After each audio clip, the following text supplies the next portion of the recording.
Mais bien aimé dans le Seigneur, bon Dieu béni nous, c'est Sœur Manassé qui rentre la caille nous pour un sujet spécial. Sujet que nous avons traité pour aujourd'hui, c'est la persévérance dans la course chrétienne. La persévérance dans la course chrétienne. La persévérance, c'est la ténacité face au découragement ou à l'oppression. La persévérance, c'est la détermination face aux vicissitudes de la vie. Mais bien aimé dans le Seigneur, nous devons toujours persévérer pour plaire à Dieu. Maintenant, quels sont les résultats de la persévérance? Les résultats de la persévérance sont nombreux et nous allons étaler pour vous ce matin 10 résultats de la persévérance. La première résultat de la persévérance, celui qui persévère régnera avec Christ. 2 Timothée 2, verset 12. Si nous persévérons, nous régnerons aussi avec lui. Si nous le régnons, lui aussi nous régnera. Mais bien aimé, tout le monde qui fait l'évangile, dans les épreuves, il faut persévérer. Dans les maladies, les tourments, les persécutions, les déboires, les difficultés. Après les douleurs, ce sera la joie. Après la souffrance, la réjouissance. Après la tristesse, ce sera l'euphorie. Bien aimé, persévérer. Deuxième résultat de la persévérance, celui qui persévère remportera le prix de la vocation céleste. Philippiens 3, verset 14. Je cours vers le but pour remporter le prix de la vocation céleste en Jésus-Christ.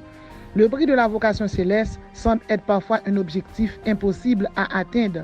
Job, dont le nom signifie le repentant, le maltraité, le persécuté, a couru pour remporter le prix de la persévérance. Devant les épreuves, dans Job chapitre 1er, verset 12 à 15, Job a perdu des bœufs, des brebis, des chameaux. Les enfants de Job furent tués malgré les épreuves. Job a persévéré dans la foi. Dans Job 1er, verset 21, Job a dit « Je suis sorti nu dans le ventre de ma mère, et nu je retournerai dans le sein de la terre. L'Éternel a donné, l'Éternel a ôté, que le nom de l'Éternel soit béni. » En tout, Job ne pécha point. Troisième résultat de la persévérance, celui qui persévérera saisira la vie éternelle. 1 Timothée 6, verset 12. Combat le bon combat de la foi, saisis la vie éternelle à laquelle tu as été appelé et pour laquelle tu as fait une belle confession en présence de bon nombre de témoins. Dans Luc 9, verset 62, Jésus lui répondit, quiconque met la main à la charrue et regarde en arrière n'est pas propre au royaume des cieux. Mais bien aimés, vous devez persévérer. Pour saisir la vie éternelle, il faut tuer le moi, il faut tuer le péché, les vices, les débauches, l'adultère, le paganisme, l'hydromancie. Saul, t'es bien commencé. Saül, t'es bien commencé, mais le mal fini. Il perdu. Judas, t'es bien commencé tout. Mais il mal fini. Mais bien aimé, c'est pour nous persévérer. Quatrième résultat de la persévérance, celui qui persévère régnera au temps convenable. Galaties verset 9. Ne nous lassons pas de faire le bien, car nous moissonnerons au temps convenable si nous ne relâchons pas.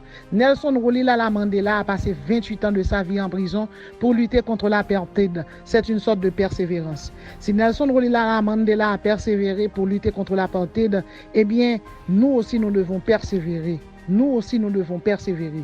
Il est devenu un modèle de paix pour l'humanité, de sérénité, de bonté, de bienveillance. Il est devenu le premier président noir de l'Afrique du Sud. À sa mort, les Noirs et les Blancs dansaient ensemble. Eh bien, à l'instar de Nelson Mandela, nous aussi nous devons persévérer. Jésus a persévéré jusqu'à la croix et il nous a donné la vie éternelle. Mais bien aimés dans le Seigneur, persévérons. Cinquième résultat de la persévérance, celui qui persévérera sera sauvé. Matthieu 10, verset 22. Eh bien, par la persévérance, Jésus nous a sauvés. Par la persévérance, Jésus s'est humilié. Philippiens 2, verset 8. Il s'est humilié lui-même, se rendant obéissant jusqu'à la mort, même jusqu'à la mort de la croix. Sixième résultat de la persévérance, l'athlète n'est pas couronné s'il n'a pas combattu selon les règles. 2 Timothée 2, verset 5. Donc, il faut savoir que nous aussi, nous devons persévérer. Des gens qui ont obtenu des médailles d'or, tels que Tyler Hamilton, qui a été médaillé d'or en 2004, Richard Zanzi, médaillé d'or en 2006, Caro Lei, médaille d'or en 2006. Toutes ces personnes ont persévéré. Eh bien, il y a un sportif qui s'appelle Jim Derek. Eh bien, Jim Derek, ce sportif a ce credo, n'abandonne jamais. Un sportif du nom de Jim Derek. Pourquoi? Parce que nous devons, la presse l'a appelé le héros debout. Pourquoi? Il a été blessé, mais il a terminé la course. La vue peut nous infliger des blessures, des vicissitudes, mais vous devez persévérer. N'abandonne jamais. En 1980, 1992 aux Jeux Olympiques de Barcelone, le Britannique Derek Redmond est aidé par son père Jim Redmond après avoir été blessé lors de la demi-finale de 400 mètres. Au cours de la course, Derek a une foulure grave et est tombé aidé de son père Jim Redmond. Le héros debout à la douleur a terminé la course. Nous aussi, nous devons terminer notre course. Quand on a posé cette question à Derek, il a répondu, il faut se relever si vous tombez. Eh bien, relevez-vous si vous étiez par terre, mais vous devez persévérer. Septième résultat de la persévérance, eh bien, Jésus a dit, je viens bientôt, retiens ce que tu as, afin que personne ne prenne ta couronne. Eh bien, septième résultat de la persévérance, c'est les couronnes. Ok? Huitième résultat de la persévérance, vous allez obtenir l'étoile brillante du matin. Apocalypse 2, verset 2. À celui qui vaincra et qui gardera jusqu'à la fin mes œuvres, je donnerai l'autorité sur les nations, je lui donnerai l'étoile brillante du matin. Neuvième résultat de la persévérance, la gloire et l'immortalité. Romains 2, verset 7. À ceux qui par la persévérance a bien fait cherchant la gloire et l'immortalité. Et dixième résultat pour finir, eh bien, dans Hébreux 6, verset 10 à 11, eh bien, dixième résultat de la persévérance, vous allez recevoir des grandes récompenses. Car Dieu n'est pas injuste pour oublier votre travail et l'amour que vous avez montré pour son nom, ayant remporté et rendant encore des services au sein, nous désirons que chacun de vous montre le même zèle pour conserver là jusqu'à la fin.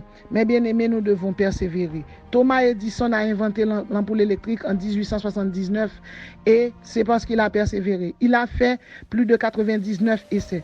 Tout le monde qui est surdoué, tout le monde qui est dans Jésus-Christ doit persévérer. Lorsque pour Jésus-Christ, il change chemise pour vous. Mohandas Karamchand Gandhi apprenait la himsa, la non-violence. Il a persévéré. Il a lutté pour la libération de l'Inde. On l'appelle aujourd'hui la Grande Dame. De même, mes bien-aimés, chrétiens, capitaine Demla, vous devez persévérer. Nous venons de voir avec vous, 10 résultats de la persévérance. Celui qui persévère régnera avec Christ. Deuxièmement, vous allez obtenir le prix de la vocation céleste. Troisièmement, la vie éternelle. Quatrièmement, la moisson au temps convenable. Cinquièmement, le salut. Sixièmement, les couronnes. Septièmement, les grandes honneurs. Huitièmement, l'étoile brillante du matin. Neuvièmement, la gloire et l'immortalité. Et dixièmement, les grandes récompenses. Il faut toujours se relever si on est tombé.